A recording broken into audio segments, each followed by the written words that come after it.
Hello दोस्तों, मैं हर्षिता और आप देख रहे हैं ट्विंस माय वर्ल्ड। अभी मैं आज डिस्कस करने वाली हूं कि आपकी अल्ट्रासाउंड रिपोर्ट में ये ज़रूर मेंशन किया हुआ आता है लिक्विड एडिक्वेट या फिर एमनियोटिक फ्लूइड का जो स्तर है वो नॉर्मल है या लार्जेस्ट पॉकेट वगैरह करके भी आता है। उन सब का क्या मतलब होता है वो मैंने ब्रीफली आपको समझाने की कोशिश की है और बहुत सारे ऐसे पैरामीटर्स होते हैं जिसके भी बारे में मैंने डिस्कशन किया हुआ है। मैंने अलग अलग टॉपिक्स बनाए हैं, वीडियोज़ बनाए हैं, तो अगर आप जानना चाहते हैं, उन्हें देखना चाहते हैं तो प्लीज़ एक बार आई बटन पर देख लीजिएगा या फिर डिस्क्रिप्शन बॉक्स में झाँक लीजिएगा, आपको कहीं ना कहीं वीडियोज़ के लिंक्स मिल जाएंगे। तो शुरू करती हूँ आज का वीडियो। आज मैंने बताया कि ये लिक्विड का क्या मतलब होता है, ये कैसी लिक्विड होती है। ये लिक्विड होती है आपकी एमनियोटिक फ्लूइड। जी हाँ, अब ये एमनियोटिक फ्लूइड होता क्या है। जैसे ही आपको पता है कि जैसे ही आप कंसीव करते हैं, आप गर्भवती होते हैं, उसके बाद से ये जो प्रोसेस होता है बेबी बनाने का काम चलता रहता है थ्रू आउट द 9 मंथ। लेकिन वो बच्चा एक थैली में सुरक्षित रहता है जिसे हम एमनियोटिक सैक कहते हैं। उसके अंदर मतलब आप ऐसे समझिए कि आपका जो पेट का हिस्सा होता है उसके अंदर एक लेयर होती है, एक सैक होता है। उस सैक में कुछ लिक्विड होती हैं, उस लिक्विड के अंदर ही वो बच्चा रहता है, प्लेसेंटा रहते हैं, जितनी भी सारी चीज़ें रहती हैं उसके अंदर रहती हैं। तो ये लिक्विड आखिर होती क्यों है? ये लिक्विड एक तरह से समझिए कि आपके बच्चे के कुशन का काम करता है। किसी भी तरह का शॉक ना लगे या झटका ना लगे, उससे भी वो बच्चे को प्रोटेक्ट करता है। बच्चे की जो अंदर की टेम्परेचर है उसे भी रेगुलेट करता है।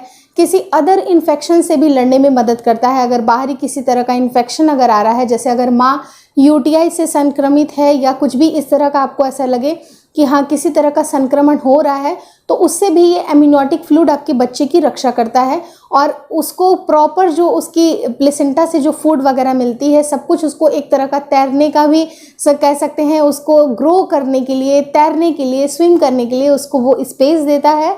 एमनियोटिक फ्लूइड का स्तर भी बहुत मेंटेन करना काफ़ी ज़रूरी है। आपने तो देख लिया, ये सारे मैंने बताएं कि इसके क्या क्या काम होते हैं, तो ऑब्वियसली बात है कि आपकी जो एमनियोटिक फ्लूइड का स्तर अच्छा होना बेहद ज़्यादा ज़रूरी है। अब रही बात कि आप अपने एमनियोटिक फ्लूइड को किस तरह से बढ़ा सकते हैं, तो अगर आप डाइटिशियन को फॉलो कर रहे हैं, अगर मान लीजिए आपकी प्रेगनेंसी में, या आयुर्वेद को फॉलो कर रहे हैं, या कभी भी आप अपने डॉक्टर से ज़रूर ये बात सुने होंगे कि आपको थ्रू आउट द प्रेगनेंसी पानी पीने की जो क्वांटिटी है, जो कि आप नॉर्मल डेज में पीते थे, उससे कई ज़्यादा गुना आपको पानी पीना है। यानी कि 3 से 4 लीटर आपको नॉर्मल वाटर ज़रूर पीना है। आपके दिन भर के मतलब काम में आप, ऐसा नहीं है कि आप बहुत ज़्यादा काम कर रहे हैं, बिजी हैं, आप पानी पीना भूल गए, ये वाली गलतियाँ आप बिल्कुल भी मत करिए। आपको through out the pregnancy daily 3 से 4 लीटर पानी पीना है।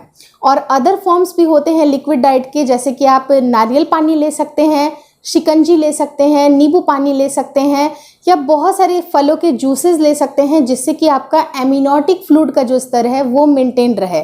और उसका मेंटेन होना बहुत ज़्यादा ज़रूरी है, मैंने बताया, क्योंकि बच्चे को नॉर्मली अगर ग्रो हो रहा है वो अपने एमनियोटिक सैक में, तो उसका एमनियोटिक फ्लूइड का स्तर बहुत अच्छा होना काफ़ी ज़रूरी है। तो आप कभी भी किसी चीज़ को भी फॉलो कर लीजिए, ये चीज़ें बहुत ज़्यादा इंपॉर्टेंट होती है। कभी जैसे मान लीजिए कि प्रेगनेंसी में बहुत सारी चीज़ों को खाने का मन नहीं करता है, मैं मानती हूँ, लेकिन फिर भी आपको अपने लिक्विड डाइट को ज़रूर मेंटेन करना चाहिए, क्योंकि उससे आपको बहुत सारी एनर्जी मिलती है, बच्चे में भी वो सारी चीज़ें जाती हैं और एमनियोटिक फ्लूइड का भी स्तर अच्छा बना होता है। अब स्टार्ट करते हैं बात कि एमनियोटिक फ्लूइड ये आता कहाँ से है, कैसे बन जाता है।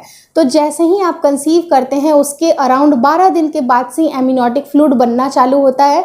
जो भी लिक्विड कंटेंट आप लेते हैं उसी से एमनियोटिक फ्लूइड बनता है। लेकिन धीरे धीरे अगर आप सेकेंड ट्राइमेस्टर में जाती हैं तो बच्चा यूरिन भी करता है, वो सारा मिक्स रहता है वो वाटर, तो वो बच्चा का कुछ कुछ यूरिन भी उसमें मिल जाता है। तो एक इंटरेस्टिंग फैक्ट है एमनियोटिक फ्लूइड को लेके, तो मुझे लगा कि आपको बता दूं। ये सारी चीज़ें मिक्स रहती हैं और जब आपकी डिलीवरी होती है तो सबसे पहले जब आपका वाटर ब्रेक होता है, वाटर ब्रेक के ही बात से आपको समझ जाना चाहिए कि नहीं, इट्स टाइम कि अब आपकी डिलीवरी हो सकती है या शुरू हो गया है वो प्रोसेस। तो ये ज़रूरी है, ये चीज़ें कंप्लीट मैंने यहाँ जानकारी दी है कि एमनियोटिक फ्लूइड आखिर होता क्या है, आप उसके स्तर को कैसे बढ़ा सकते हैं। अगर वीडियो अच्छा लगा है तो प्लीज़ लाइक कर दीजिएगा, अपने दोस्तों के साथ शेयर करिएगा। इंस्टाग्राम पे मुझे फॉलो करना मत भूलिए और खबरी ऐप प्लीज़ डाउनलोड कर लीजिए, वहाँ मैं अपनी ऑडियो वर्जन देती हूँ और आप कुछ अलग है, आप लोगों के लिए कुछ सरप्राइज़ है, आपको ज़रूर अच्छा लगेगा। Thank you so much for watching twins my world.